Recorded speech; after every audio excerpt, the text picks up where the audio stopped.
vamos a iniciar. Tenemos la primera conferencia magistral.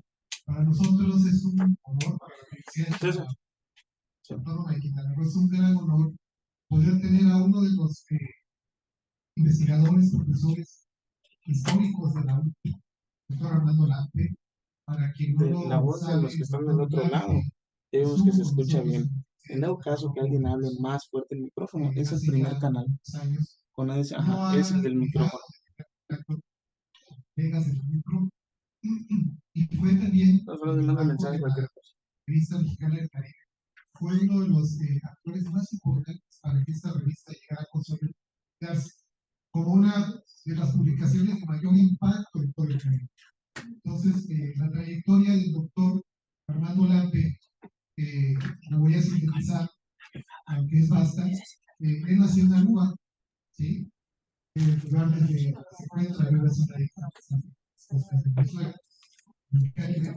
Nació en 1958. Realizó estudios de teología de la Radboud University de Irlanda, de sociología en la Universidad Iberoamericana de la Ciudad de México y de estudios latinoamericanos en la Universidad Nacional Autónoma de México. Ha recibido su doctorado en ciencias sociales y culturales en la Universidad de Ámsterdam. Fue profesor investigador de la UCRO y secretario de Educación del gobierno de Aruba. Entre sus publicaciones está Historia del Cristianismo Local, Metrópolis, Vision of Religion of Mission, Moravian and Catholic Missionaries Facing a Challenge of Emancipation of the Dutch Caribbean. Y bueno, pues entre otras, con tantas publicaciones y trabajos de investigación, ha estado participando activamente en los congresos de la Asociación Mexicana de Estudios. Y bueno, antes de darle la palabra al doctor Lampe, así quisiera de nueva cuenta agradecer a las instituciones que nos acompañan, que hacen posible que este seminario sea. Primero, agradecer a los estudiantes. Ustedes son la razón fundamental de esta institución. No puede haber educación, no puede haber una institución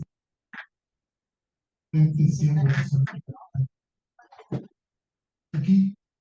Desde luego agradecer el apoyo institucional otorgado por la doctora Chini, la zona sur de Vázquez, director de la división de ciencias políticas y Zapata, el director del área de investigación y posgrado, desde luego agradecer que estén aquí la doctora Ana Cervera, el doctor Ricardo, muchas gracias por siempre acompañando los trabajos de la universidad,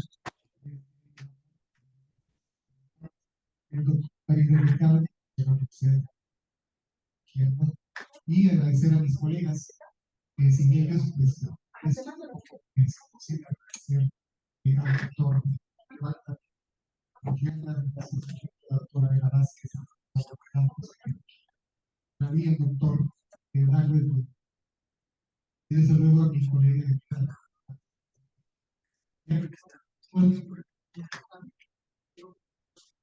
algo del día para estar presentes más, pues yo le voy a seguir la palabra por ambulante que está conectado, tratando un abrazo a la distancia desde Quintana Roo hasta Aruba, y bueno, pues nos va a presentar la ponencia Todos somos Guerra. Adelante, Armando. Muchas gracias. Espero que mi voz sea entendible para todos. Quisiera pues agradecer a los organizadores. Me siento muy honrado que me invitaron para dictar esa conferencia. Me siento muy emocionado para dirigirme a mi tan querida Universidad de Quintana Roo, especialmente viendo los estudiantes, la juventud, los jóvenes allí y algunos de mis ex colegas, y realmente es un honor para mí dirigir algunas palabras a mi estimado público. El título del seminario con ocasión de los 25 años de la maestría en Ciencias Sociales aplicadas a los estudios regionales es repensar el Caribe. Y ya en 1999, la Revista Mexicana del Caribe había publicado un artículo con el título Reinterpretar el Caribe. Y el autor fue Norman Girvan de la Universidad de las Indias Occidentales de Jamaica. Y el siguiente en la del PowerPoint, el siguiente se puede ver el autor y la revista. Si me pueden hacer el favor de la siguiente diapositiva, que exactamente con una flecha allí para que puedan leer a lo mejor el autor y el título Reinterpretar el Caribe. Así abrimos este número de la Revista Mexicana del Caribe y este artículo, la siguiente diapositiva, pues presenta un cuadro con los diferentes Caribes. La siguiente, por favor. Y allí me quiero concentrar un rato porque el autor ya de entonces y él hablaba pues de no de el Caribe, sino de los Caribes, y todo depende de la perspectiva de uno, de los intereses de uno, cómo va definiendo al Caribe. Y en este cuadro, por ejemplo, vemos la iniciativa de la Cuenca del Caribe, que es de la visión hegemónica de Estados Unidos, que incluye pues algunos países del continente y las islas del Caribe. Vemos el siguiente organismo, la Asociación de Estados del Caribe, que incluye a México y donde habla del Gran Caribe.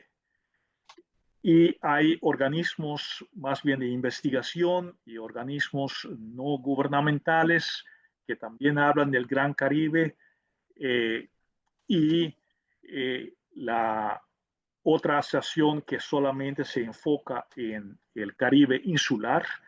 Después regresamos a lo de la plantación caribeña y naturalmente la organización de CARICOM, que incluye al principio solo a los del Caribe inglés dentro de su concepción del Caribe y después se amplió a Surinam y a Montserrat. Y está lo de la convención de Lomé, el último que se enfocó en CARICOM, pero después se amplió también a República Dominicana y Haití para la cooperación de libre comercio, que ya desde 2000 ya no existe. Pero aquí en este cuadro vemos pues que efectivamente existen diferentes Caribes, todo dependiendo de la perspectiva de uno. Y en la siguiente diapositiva, pues se ve que desde el primer número de la revista mexicana del Caribe, ¿ya? Siguiente, por favor, ya estaba presente el tema de qué es el Caribe. Con la fecha ven allí el primer número de la revista mexicana del Caribe, publicado en 1996. Y hay un artículo de Antonio Gastambide Geigel de la Universidad de Puerto Rico bajo el título de La invención del Caribe en el siglo XX, las definiciones del Caribe como problema histórico y metodológico. Y aquí el autor puertorriqueño presenta de que la invención del Caribe fue una invención del siglo XX en el sentido de que vemos diferentes definiciones y va analizando las diferentes definiciones del Caribe que se fueron produciendo a lo largo del siglo XX. Entonces, eh, eh, estoy proyectando la revista mexicana del Caribe porque desde 1992 y cuando vine a la Universidad de Quintana Roo, el año donde se conmemoró también los 500 años del mal llamado descubrimiento de América, empezamos a preparar el programa de estudios del Caribe en la Universidad de Quintana Roo y que incluía pues varios proyectos, este proyecto de la Revista Mexicana del Caribe, un proyecto de investigación sobre la región del Caribe, su reinterpretación, de un centro de documentación y publicación que se empezó en la biblioteca de la Universidad de Quintana Roo. Y el proyecto también de una maestría en ciencias sociales aplicadas a los estudios regionales, y se fueron realizando poco a poco gracias al apoyo inicial financiero del Fondo para la Modernización de la Educación Superior de la SEP y gracias a la capacidad del director de entonces, el doctor Carlos Macías Richard, y todos los demás colegas, el arduo labor de todos los colegas del equipo de la Universidad de Quintana Roo, que hizo posible la realización de varios de estos proyectos. Y yo vine a Chetumal en 1992 motivado por el hecho de que esta universidad proyectaba perfilarse como un centro internacional de estudios del Caribe. Y la idea era que el programa de estudios del Caribe, con todos estos proyectos, se iba a convertir después en un centro de estudios del Caribe. Y inclusive yo fui a Cancún entonces para ver algunas localidades, ya que pensábamos en entonces de que un centro así debía tener un carácter internacional y que tendría que estar cerca de un aeropuerto internacional.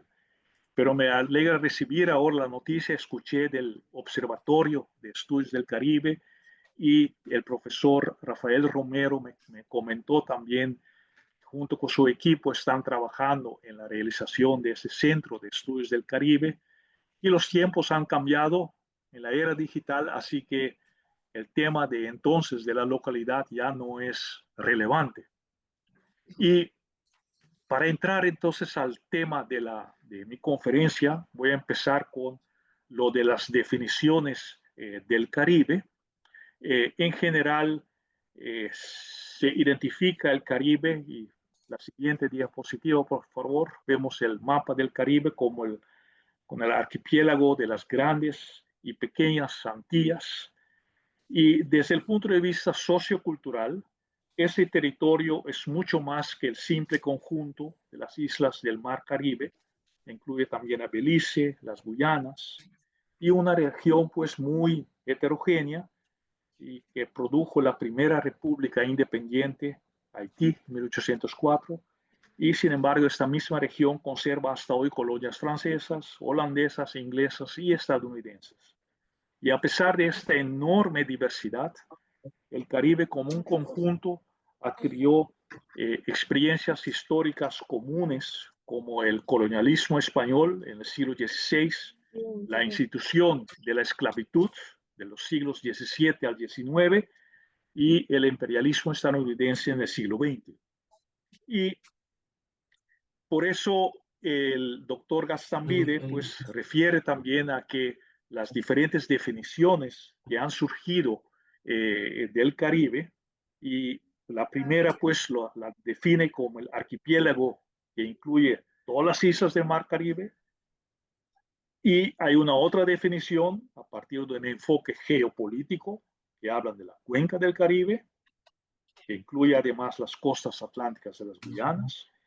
Y un concepto más amplio es la definición de Charles Weigley de Plantation America, que incluye al noreste de Brasil y bajo sur de Estados Unidos, que refiere de manera especial a la economía de plantación basada en la esclavitud africana que unió a toda esta región.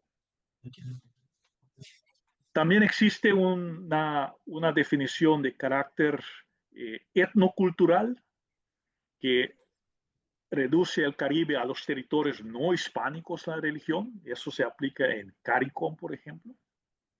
Y un historiador, el famoso historiador de Trinidad, Eric Williams, dio una variante dentro de esta misma perspectiva, que admitía, pues, además del Caribe inglés, dentro de esta definición a Cuba y a República Dominicana como parte del Caribe, pero excluía a Venezuela y a México, con sus más de miles de millas de costas en el Mar Caribe. Entonces hay efectivamente muchos Caribes, todo dependiendo de la definición de uno. Quisiera resaltar ahora dos definiciones que han recibido más aceptación.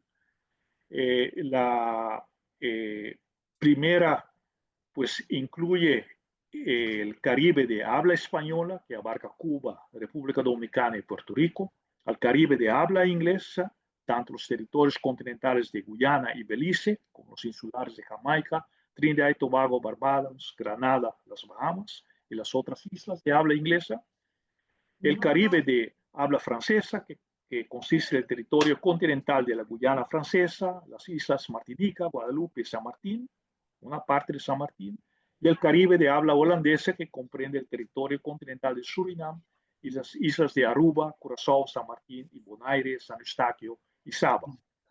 Todos estos territorios comparten dentro de esta visión dos criterios: un proceso de descolonización tardía en comparación con el resto de América Latina y la institución de la esclavitud con esclavos traídos de África.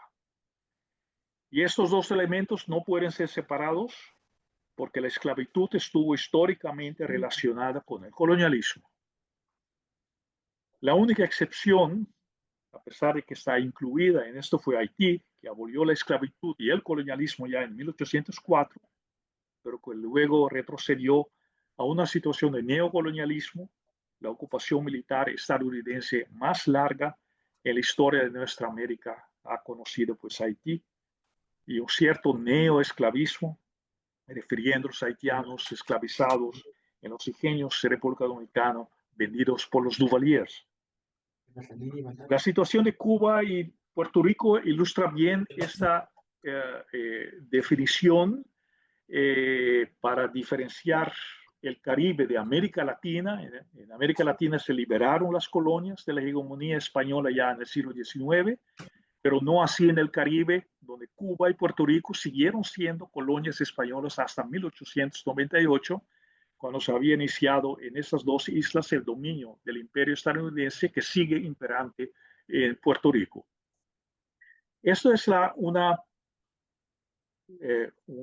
primera visión más aceptada del que pertenece al Caribe, y existe una segunda definición más ampliada y más aceptada también, y que hemos aplicado en la Revista Mexicana del Caribe, porque incluye parte de América Latina y, como pueden ver en el mapa, incluye pues todo México, Centroamérica, Venezuela, porque el Mar Caribe es un verdadero mar interior situado entre la América del Norte y la del Sur, y cerrado por las costas continentales del oeste y el sur de América y por las islas situadas al norte y al este de dicho mar. Y desde el siglo XVI los europeos comprendieron que quien dominara este mar dominaría América. Desde allí se controlan todas las relaciones entre el sur y el norte de América, todas las comunicaciones entre Europa y América y entre Atlántico y el Pacífico.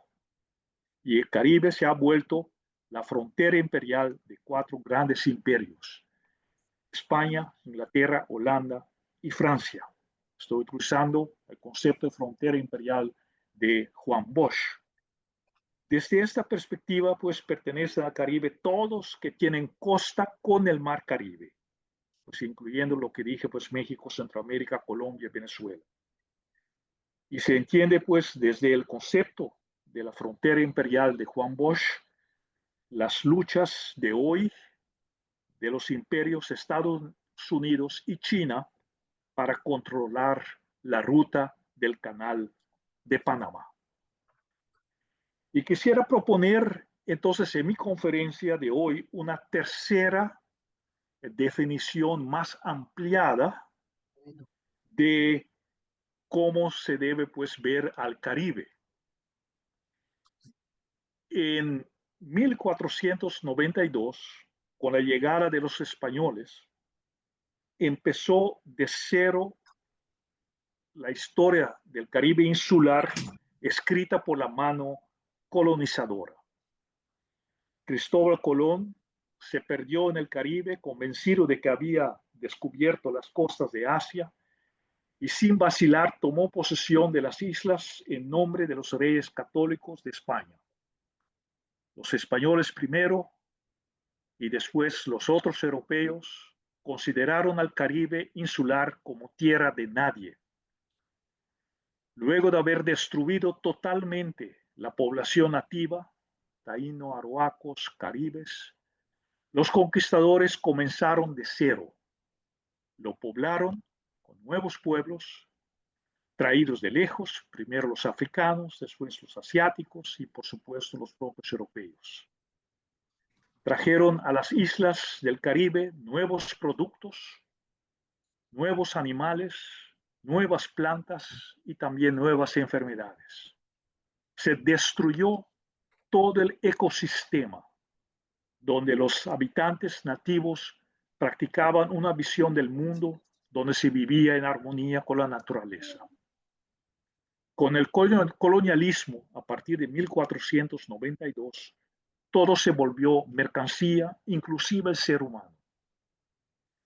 La crisis ecológica de hoy tiene su origen en el Caribe insular de 1492. Y esta crisis ecológica se volvió hoy en día una crisis planetaria. Y en ese sentido, entienden mi definición de que todos somos Caribe. El nuevo libro de Tao Lei Goff con el título The Dark Laboratory on Columbus, the Caribbean and the Origins of the Climate Crisis, el laboratorio oscuro sobre Colón, el Caribe y los orígenes de la crisis climática, publicado en Nueva York este año de 2025, presenta exactamente esta tesis a la que pues he referido. Goff es profesora asociada de estudios africanos, puertorriqueños y latinoamericanos en el City University de Nueva York, y nacida en Londres de padres jamaiquinos, y ella argumenta que la colonización del Caribe por Colón en 1492 había desencadenado una serie de eventos que llevaron a la catástrofe global ecológico de hoy en día. La crisis ecológica, dice ella, es producto del colonialismo europeo y el racismo europeo. Central en su discurso es que el colonialismo y el racismo europeo convirtieron a las islas del Caribe en un laboratorio oscuro de experimentos coloniales. Se volvió el epicentro del mundo globalizado moderno. La esclavización de indígenas, de africanos, por primera vez está en el fundamento mismo de las estructuras del capitalismo moderno, y al mismo tiempo privilegiaba la ciencia europea y denigraba las formas de ciencia, de conocimiento de los indígenas y de los africanos. Así se destruyó la relación del nativo con la tierra. Y hay que conectar, según la autora, el sistema de colonialismo y esclavitud con el tema de la degradación del medio ambiente. El mundo creado por el colonialismo europeo en el Caribe dependía de la concepción de la vida como un objeto económico. El resultado fue un sistema que entiende a la naturaleza y al ser humano como simplemente medios para la ganancia financiera. El Caribe como un laboratorio oscuro donde se experimentaba con nueva lógica de propiedad y explotación, desencadenó la crisis ecológica. Detalladamente, la autora Goff describe los experimentos de los dueños de plantación al introducir nuevos animales, nuevas plantas, nuevos trabajadores de África y Asia, y todo para salvar la economía de plantación del azúcar como monocultivo, destruyendo toda la riqueza natural y la diversidad anterior de los indígenas. La vida, la naturaleza, se volvió una cosa, un objeto desechable.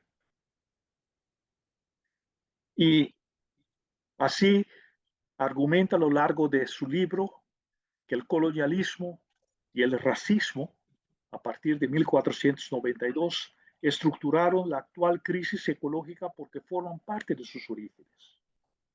Y esta visión tecnológica lineal, tan opuesta a la filosofía indígena, llevó al mundo a esta catástrofe global que vivimos. En febrero de 2024, los indígenas Guna de una isla del Caribe, Cartier-Subtupú, que pertenece a Panamá, se volvieron los primeros refugiados ecológicos de las Américas, reubicados en el continente después de que su isla se volvió inhabitable por la subida del nivel del mar a causa de la crisis ecológica. Y se calcula que para 2050 más de 1 billón de personas serán desplazados por desastres naturales. El sistema, pues, de monocultivo impuesto en el Caribe en 1492 destruyó la naturaleza y llevó a una crisis ecológica global. Y ahora entienden quizás mejor mi expresión, todos somos Caribe. Y también a lo mejor entienden por qué los estudios regionales son tan importantes. Al estudiar la región del Caribe o al Caribe como una región de la cual pues México forma parte, especialmente el estado de Quintana Roo.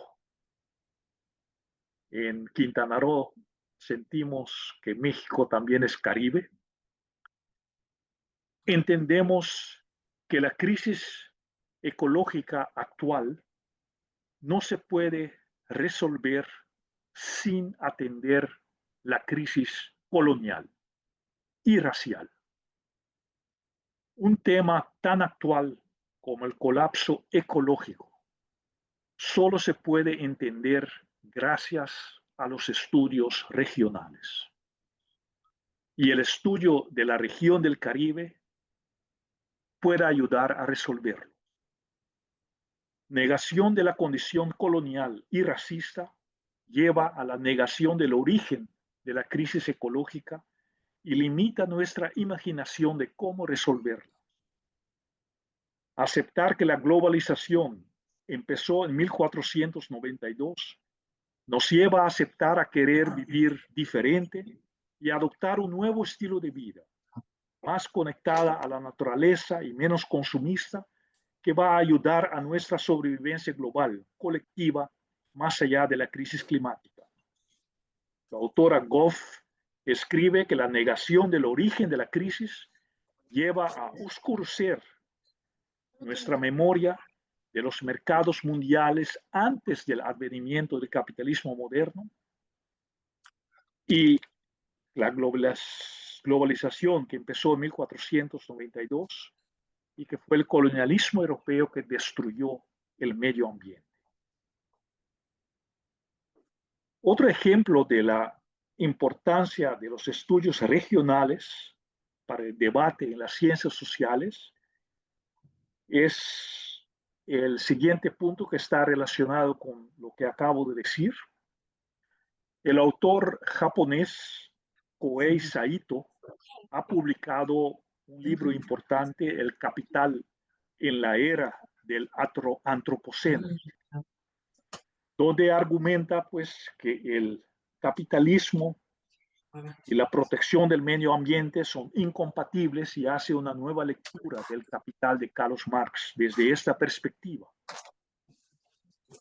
La autora Goff, en cambio, hace avanzar ese debate desde los estudios de la región del Caribe y ella rechaza el concepto de antropoceno. Para Goff, no es suficiente decir que seres humanos destruyeron el medio ambiente, lo que sugiere el concepto de antropoceno, sino que hay que especificar cuáles seres humanos han destruido la naturaleza. Y para Goff es el colonialismo europeo. Son las naciones supuestamente desarrolladas que son responsables de la degradación ecológica, no los indígenas o los negros. Argumentó que el concepto de antropoceno practica antropocentrismo, justo de lo que pretende criticar, porque recae en el antropocentrismo, ya que sugiere como si fuera todas las sociedades humanas son responsables de la destrucción ambiental. Así que los estudios de la región del Caribe pueden reforzar la descolonización de las ciencias sociales, en el sentido de que el método científico occidental ha desacreditado las escuelas de pensamiento indígenas o africanas y nos obliga a ir más allá de la perspectiva de la ciencia climática occidental. Nos muestra, pues, la necesidad de métodos interdisciplinarios para una sobrevivencia global colectiva después del colapso ecológico. Por ejemplo, la arquitectura ha servido los intereses de la expansión colonial y podemos aprender de cómo los indígenas construían sus casas cuando sus materiales que nos dan, usando sus materiales que nos dan información sobre la sostenibilidad. La descolonización, pues, de las ciencias sociales como parte de los estudios de la región del Caribe nos dice que no se puede resolver la crisis climática sin resolver la crisis racial, porque hay que restaurar el conocimiento indígena y negro. Los estudios de la región del Caribe, que han privilegiado el concepto de racismo como en la obra de Frantz Fanon, nos pueden enseñar cómo el racismo forma parte de la crisis climática, ya que estaba presente desde el origen o la causa de la crisis climática, al desacreditar el conocimiento indígena y negro. Los estudios de nuestra región nos ayudan a conectar la degradación del medio ambiente con el tráfico de esclavos, donde el negro se ha vuelto una mercancía. Y así Goff, pues, argumenta que el racismo es parte de la crisis actual ecológica. Los estudios de la región del Caribe dan una otra perspectiva también de lo que en las ciencias sociales a veces se presenta, como si fuera que con la revolución industrial, la crisis ambiental fuera el precio que hay que pagar por el progreso. Y consecuentemente la fantasía verde de una energía limpia se queda pura fantasía y hasta destructora del medio ambiente. El estudio del Caribe nos muestra que el origen de la crisis ambiental había empezado mucho antes que la revolución industrial. Otra civilización, otra economía, otro mundo son posibles que no degradan el medio ambiente natural, porque fueron posibles antes de 1492 en el Caribe. Entonces el colonialismo europeo es degradación ecológica y el Caribe tiene que ser visto como el lugar donde todo empezó en cuanto a la crisis climática después de la llegada de Colón en 1492 y se volvió el Caribe insular, pues se volvió el laboratorio de experimentos coloniales europeos con una agricultura al servicio de la expansión colonial. Y aquí entro a mi otra disciplina, que es la historia del cristianismo en el Caribe. Las cosmologías no occidentales fueron erradicadas y el cristianismo fue implantado, fue impuesto para preparar el camino y poder reclamar la tierra. El cristianismo y el colonialismo van mano en mano. Y por eso me interesa también en la figura del Bartolomé de las Casas. Presenté una ponencia en la MEC en Campeche este año, porque es una figura, fue un testigo de primera hora y que en su análisis habla de la destrucción de las Indias. Y en 1561, justo unos años antes de su muerte, publicó su obra, Los Tesoros del Perú, donde se nota la radicalización del pensamiento de Bartolomé de las Casas, donde se volvió anti-esclavista, una de las primeras voces que criticó el sistema de la esclavitud africana, porque se ha vuelto un anticolonialista. En este libro llama a los indígenas para sublevantarse, organizar una rebelión y expulsar a los españoles del continente americano. Y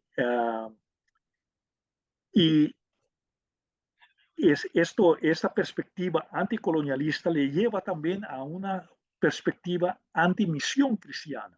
Él mismo, que fue misionero cristiano, en la radicalización de su pensamiento, llega a la conclusión de que mejor un indígena no cristiano pero vivo que un indígena cristiano pero muerto dentro del sistema de muerte que el colonialismo y la esclavitud han implantado.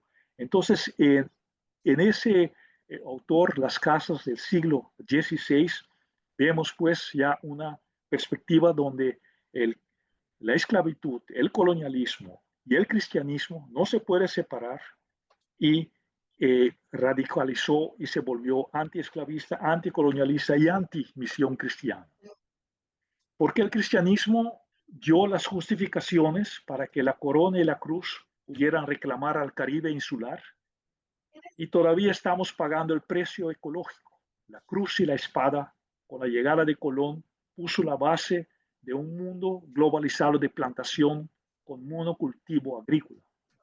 Y el preludio a la industrialización fue la economía de plantación cuando Colón inauguró la devastación ecológica, destruir la tierra agrícola productiva e imponer el azúcar amargo en 1492. El profesor Gerard Piachals, muy reconocido en México, fue el primero en hablar en sus clases en la UNAM del Caribe insular como el epicentro del mundo globalizado. Gerard Piachals fue mi profesor en la UNAM en la década de los 80. Yo nací, como se ha dicho, y crecí en Aruba, donde estoy ahora. Y lo lógico aquí es que uno vaya a estudiar en Holanda, lo que yo hice, pues.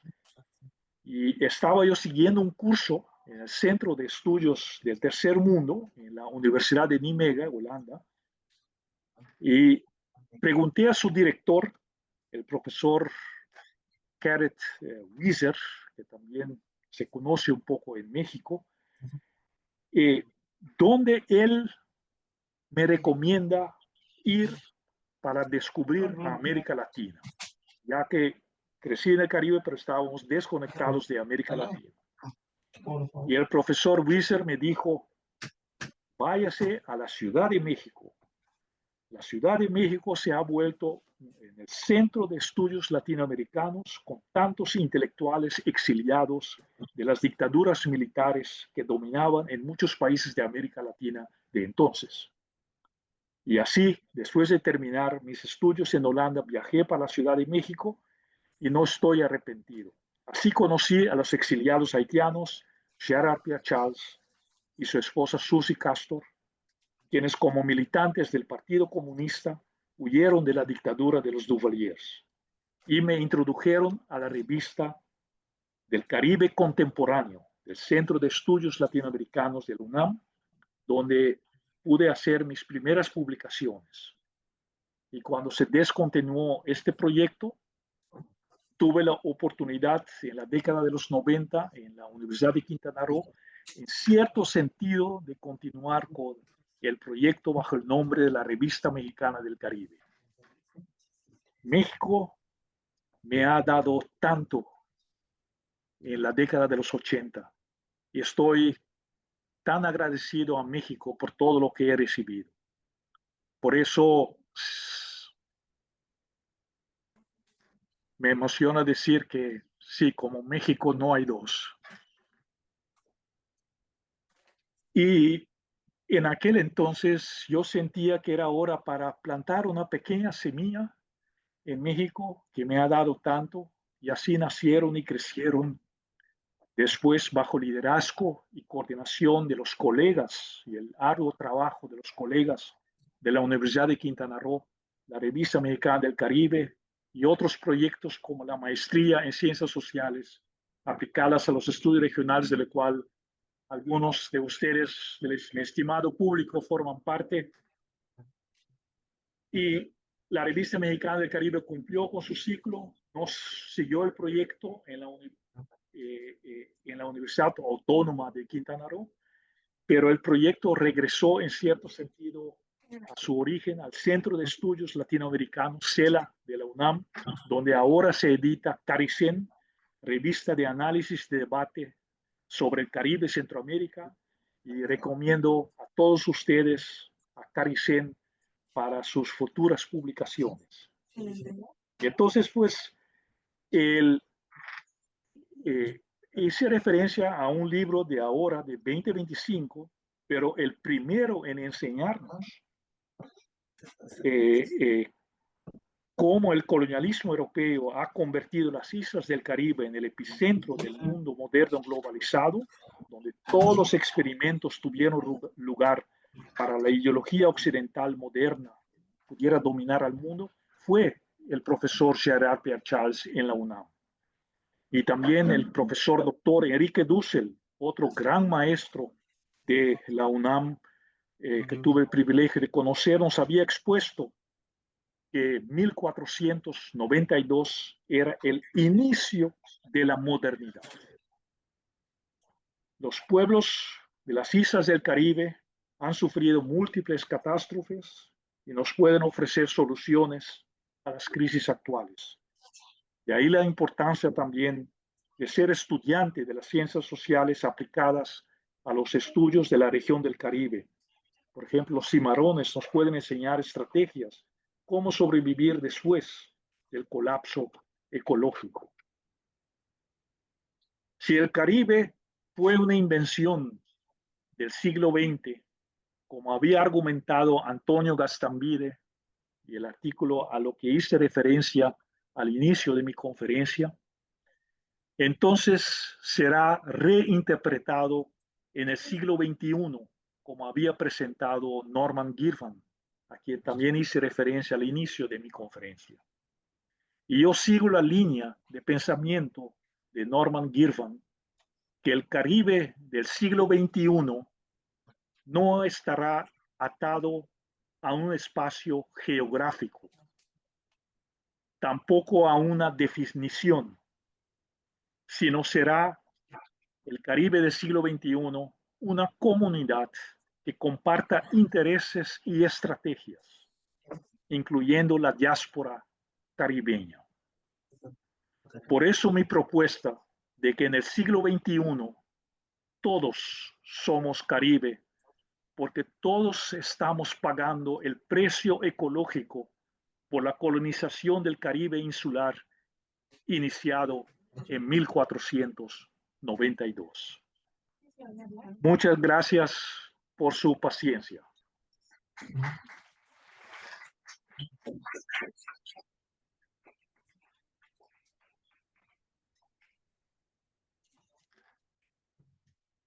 Gracias por darte interesante reflexión. También un pasaje romántico y realmente considero la semilla que sembró junto con otros para que pues Quintana Roo fuera visto a partir de su universidad en el Caribe, o desde el Caribe, sobre todo con un proyecto, como lo decía Armando, muy importante, un proyecto integral a partir de la revista mexicana del Caribe, un proyecto muy importante a partir de la maestría en ciencias sociales con los estudiantes actuales, que eso les permite dimensionar el posgrado en el cual están ustedes cursando su formación académica y sobre todo orientar los trabajos de investigación en el marco de toda esta reflexión a la que nos llevó Armando de manera muy puntual, insisto, hasta romántica. Es una pena que no esté, porque tocó fibras muy importantes de lo que tenemos que recuperar la revista mexicana, fortalecer a nuestro posgrado, es el posgrado más antiguo, y nosotros decimos que es el posgrado de la Universidad de Roma, 25 años de forma no solamente buenos maestrantes, sino investigadores.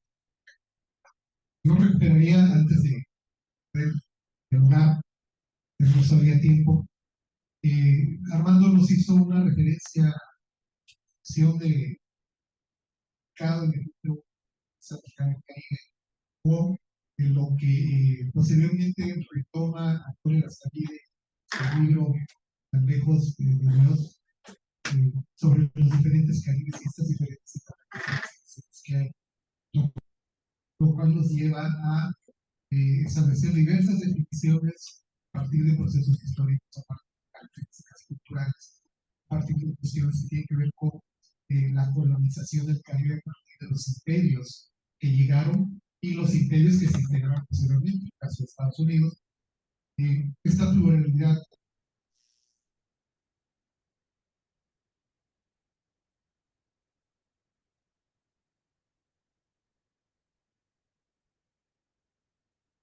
Se desconectó porque no se escucha desde la sala.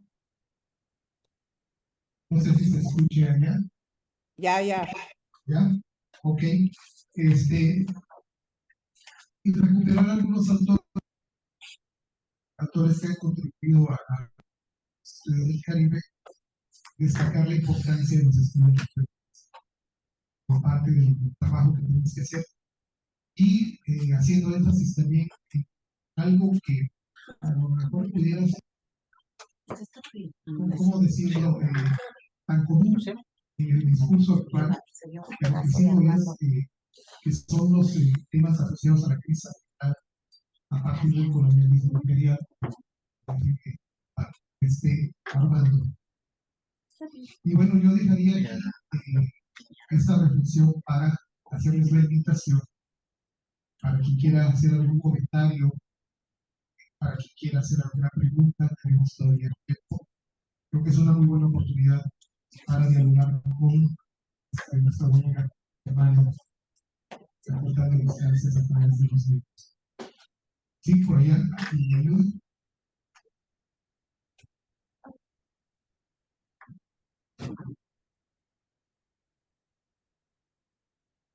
Bueno, buenos días, doctor. Pues muchas gracias, primero que nada, pues, por toda esta conferencia.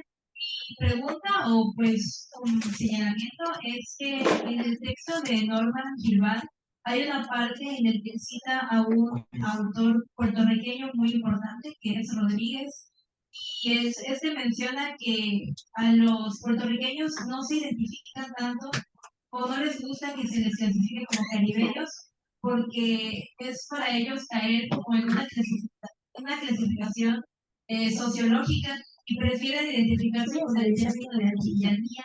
Entonces, pues, nada, un poco menciona también sobre que pues es una consideración que quizá ellos no se identifican, que cae en una clasificación superhistórica. Entonces, pues, es como mi duda.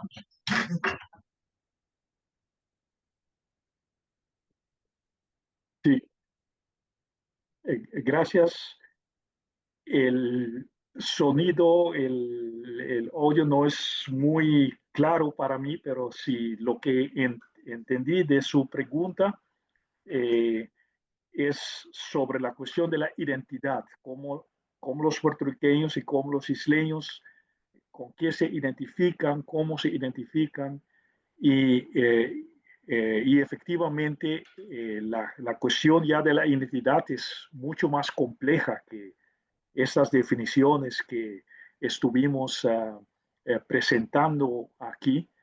Y hay, por ejemplo, dentro del mismo territorio del Caribe holandés, eh, algunos dicen que cuando uno está en San Martín, ellos se identifican más como caribense que cuando uno está en Aruba, que se identifican más como latinos.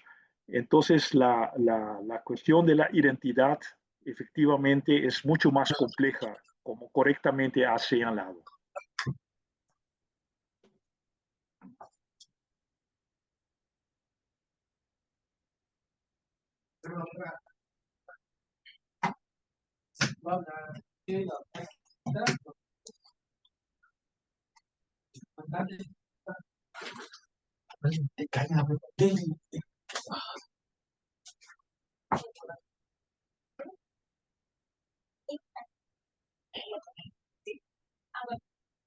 Adelante, doctora Cristina, por escucharles.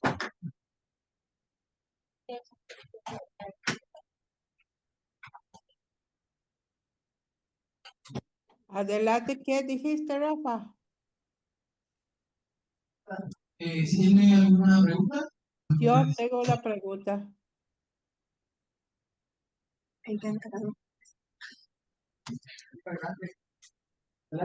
Adelante, la puede decir. Bueno.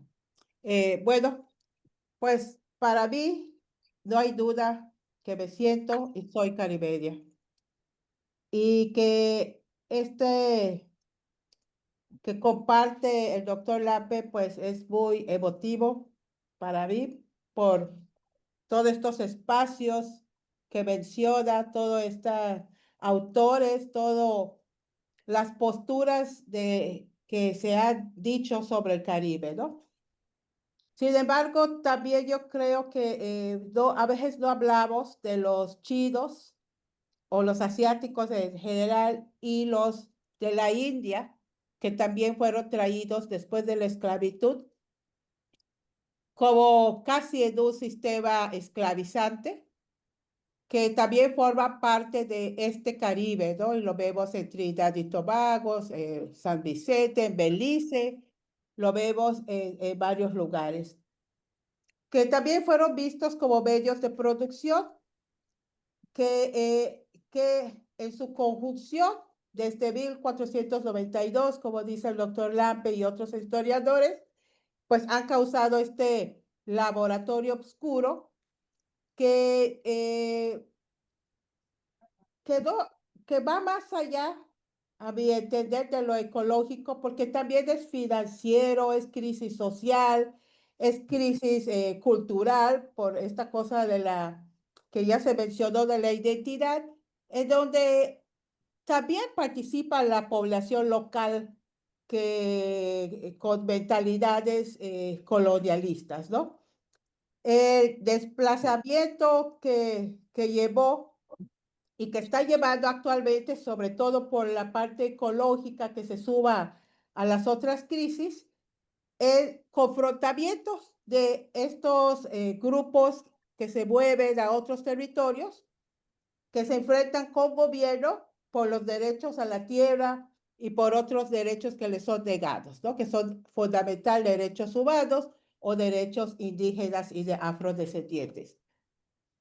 También la globalización y el capitalismo tiene nublado la búsqueda de la conciencia, aunque hay muchas luchas, lo sabemos, en todo el Caribe, hay muchas luchas, pero hay muchas de esas también que se lo hacen solos, porque son grupos, son personas que tienen un objetivo, pero que no logran conseguir lo que se propone, que son sus derechos muchas veces, porque los gobiernos están en contra, ¿no?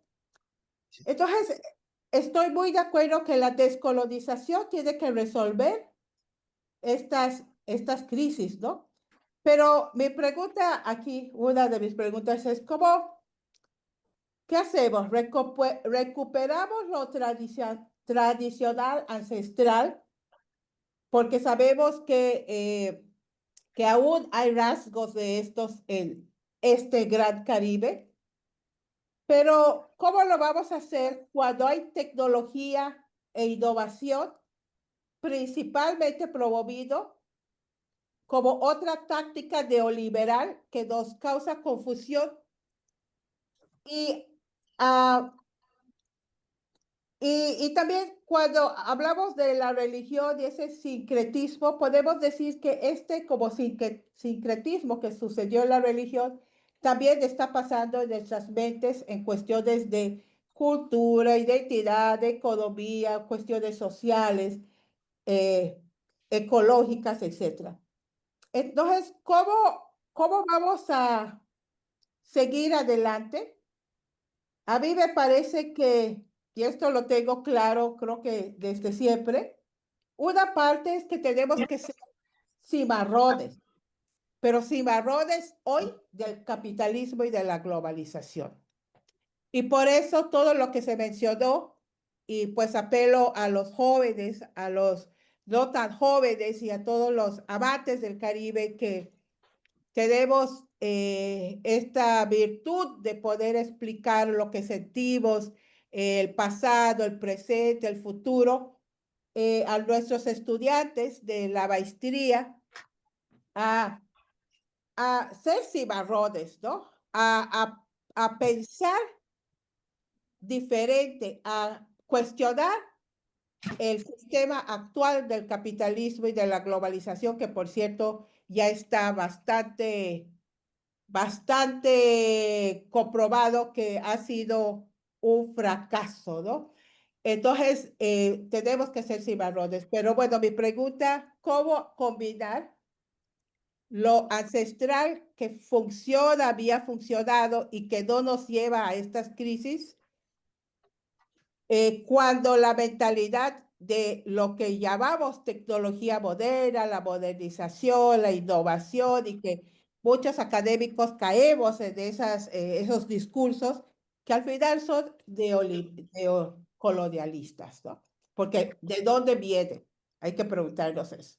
Y generalmente viene de los colonizadores. Muchas gracias. Sí, gracias.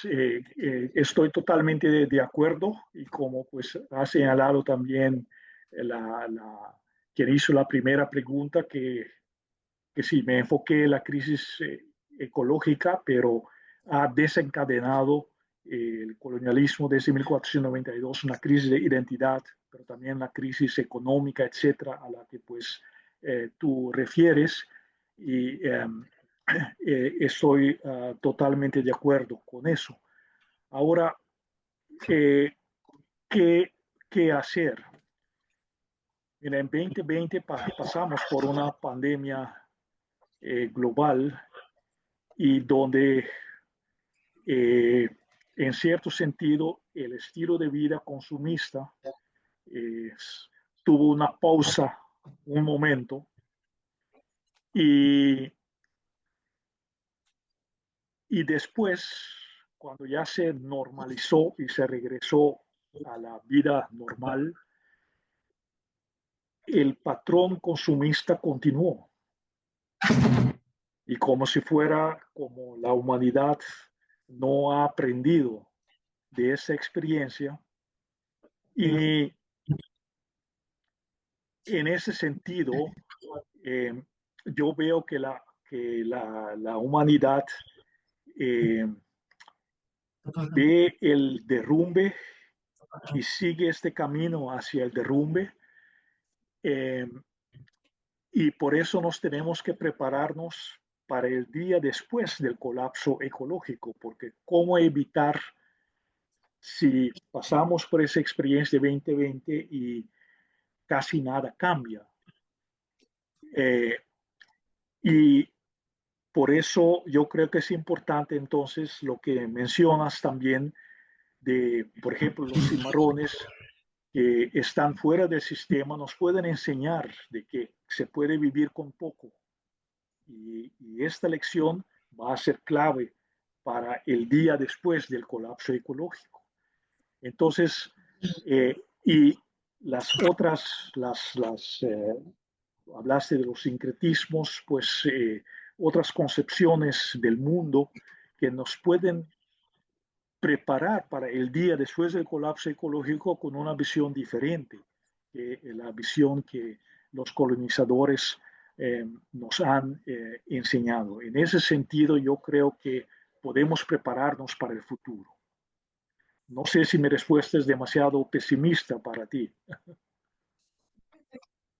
No, al contrario, coincido. Gracias. Gracias.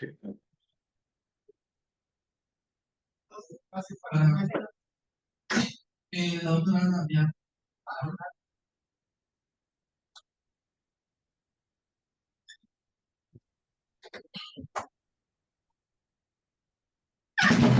Muchas gracias y bueno, Armando, te saludo con mucho cariño desde Chetumal, este espacio donde nos conocimos por primera vez hace muchos años del Señor.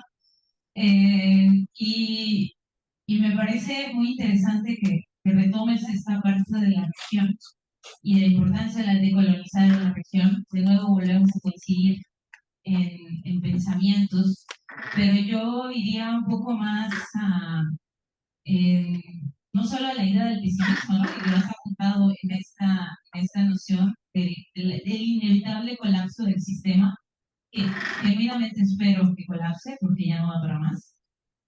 Pero ¿qué sigue después, no? ¿Cómo vamos a construir con esa base? El fin de ese sistema o la caída de ese sistema necesariamente sugeriría el final de una cultura o el final de un proceso, o que pensemos que un proceso ideológico, político, colonización, un proyecto de tan largo aliento como ha sido el proceso de colonización, con tantos monstruos que nos dejó al interior, pues no es, o sea, que caiga sería algo positivo.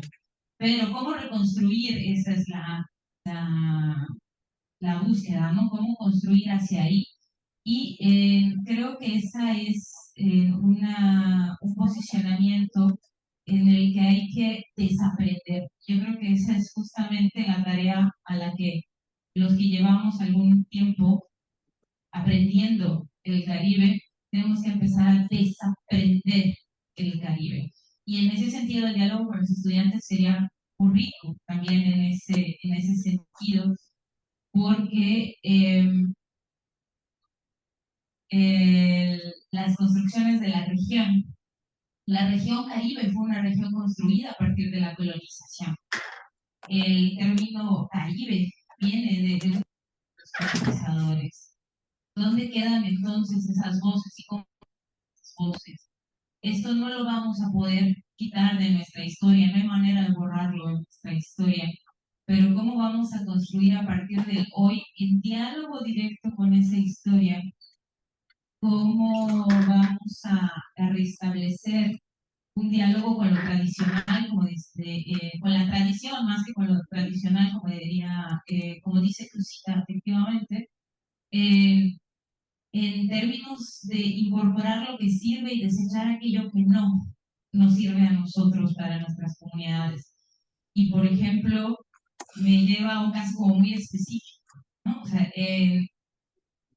estamos ante la tierra y el uso de la tierra, la siembra, la milpa para el caso de los pueblos mayas, tiene unos saberes asociados a la lluvia, pero el clima está cambiando, o sea, las lluvias están cambiando, ya no llegan cuando deberían llegar, ya no están, la crisis climática es inminente, ya no podemos seguir haciendo milpa como se hacía en el siglo XVI, o sea, o como se refiere esa milpa del siglo XVI, tenemos que incorporar tecnología, ¿no? Estructuras de riego, etcétera, que dialogan con conocimientos tradicionales para la creación de un escenario que sea suficiente para todos, ¿no? En ese sentido, ¿cómo podríamos repensar? Y mi pregunta es para seguir pensando, no lo vamos a resolver ahorita, pero ¿cómo vamos a reconstruir esta región, Caribe, para decolonizar el Caribe sin aniquilarnos a nosotros en el camino, ¿no? O sea, de eso, venimos de esa, o sea, somos el resultado de años de colonización y de lo que venía antes y de lo que vino después, ¿no? También. Y somos críticos ante ello. Y por primera vez en muchos años de la historia, por primera vez esos colonizados tenemos todas las herramientas del colonizador para dialogar cara a cara con él, ¿no? O sea, y decir qué quiero y qué no quiero en este escenario. Pues esa sería mi pregunta. Muchas gracias. Qué gusto ver. Muchas gracias por su pregunta importante. Efectivamente, si vemos la discusión actual, por ejemplo, sobre las metas de desarrollo sostenible, no sé cómo se dice, SDG, los Sustainable Development Goals, ¿no? Que un autor caracterizó como el nuevo opio del pueblo porque uno de los metas es el fin de la pobreza, pero para el 2030, pero sabemos que no se va a lograr. Entonces, esos metas que se están proponiendo dentro del sistema es como una contradicción, contradicción en términos, ¿no? Y sabemos de que no se van a lograr, aunque sean muy nobles estos metas que se están planteando, de Sustainable Development Goals, pero mientras que sea dentro del sistema, no es sostenible. Ahora, tampoco se trata aquí de regresar a un sistema, a la tradición, como se vivía antes de 1492, porque todos sabemos que tampoco eso sería un anacronismo. Pero hay principios que podemos rescatar, por ejemplo, este principio de un estilo de vida más simple, ¿no? Y dentro de esta era digital veo que hay algunas iniciativas ya de, eh, por ejemplo, me acaba de llegar de una organización no gubernamental, eh, un programa eh, dirigido por la inteligencia artificial para las islas del Caribe, que fue pues desarrollado con un programa para haciendo uso de los modelos avanzados de matemáticas, de ingeniería, que está al servicio entonces de cómo mitigar la crisis ecológica, los riesgos y cómo construir una resiliencia climática. Entonces, yo creo que ese tipo de iniciativas que ya están surgiendo nos pueden ayudar en esta fase donde estamos, pues, que tenemos que prepararnos para el día después, the day after, el día después del colapso.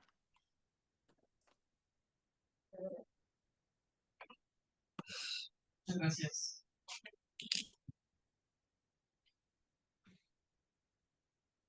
Bien, pues creo que no hay ningún otro comentario. Pudiéramos seguir charlando con Armando, pero para pegarnos al horario del programa, vamos a cerrar agradeciéndole a Armando pues la plena disposición por pues, que nos hayas dado el honor de tenerte de vuelta a crecer de manera virtual a esta tu casa, que es la Universidad de Quintana Roo.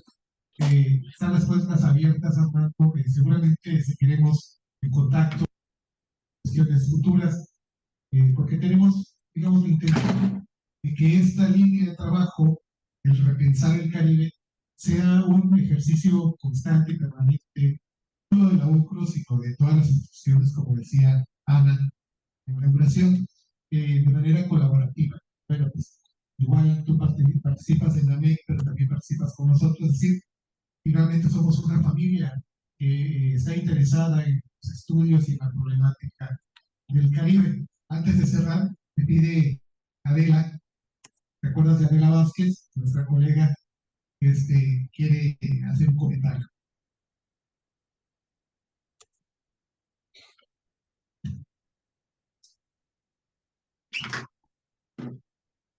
Efectivamente, es un comentario. Muchos saludos, Armando. Me da mucho gusto ver. Gracias. Quiero decirte que más de los 4 autores que tú mencionaste hemos incluido en nuestro curso de Centroamérica y el Caribe de la licenciatura en Relaciones Internacionales.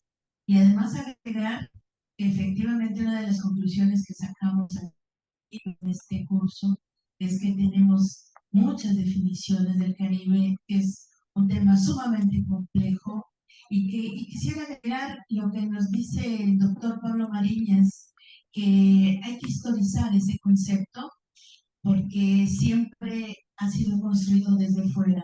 Y ha llegado el momento de que desde el Caribe sigamos construyendo este concepto y en todo caso reconstruyendo, ¿verdad?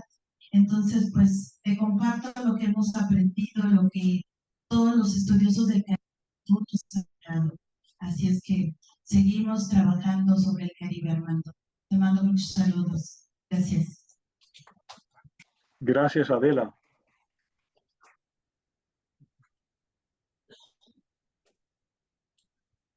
Cuenta, muchas gracias, Armando. Un abrazo a la distancia personal y lo institucional. Y como te comenté, vamos a seguir trabajando, vamos a seguir colaborando, porque eres parte de este gran proyecto. Un abrazo hasta Aruba. Saludos.